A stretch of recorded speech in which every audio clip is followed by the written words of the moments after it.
আজ আমি বানাবো লোটে মাছের তরকারি। তার জন্য এখানে পেঁয়াজ কুচি করে নিয়েছি, একটা বড় টমেটো কুচি করে নিয়েছি, রসুন অনেকগুলো ছাড়িয়ে দিয়েছি, লঙ্কা চিড়ে দিয়েছি আর শুকনো লঙ্কা জলে ভিজিয়ে দিয়েছি। তারপরে রসুন আর লঙ্কাটাকে ভালো করে বেটে দিয়েছিলাম।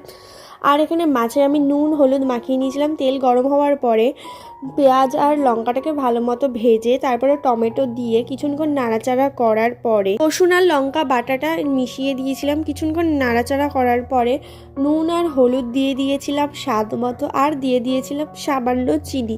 চিনিটাকে তোমরা অ্যাভয়েড করতে পারো, বাট আমি চিনি একটু রান্নায় ইউজ করে থাকি। তারপরে আমি দিয়ে দিয়েছিলাম মাছগুলো দিয়ে আমি 5 থেকে 6 মিনিট অল্প আঁচে ঢাকা দিয়ে দিয়েছিলাম। তারপরে ঢাকা খুলে ঢাকা ছাড়াই আমি আবার 10 থেকে 15 মিনিট হালকা আঁচে রান্না করে নিয়েছিলাম।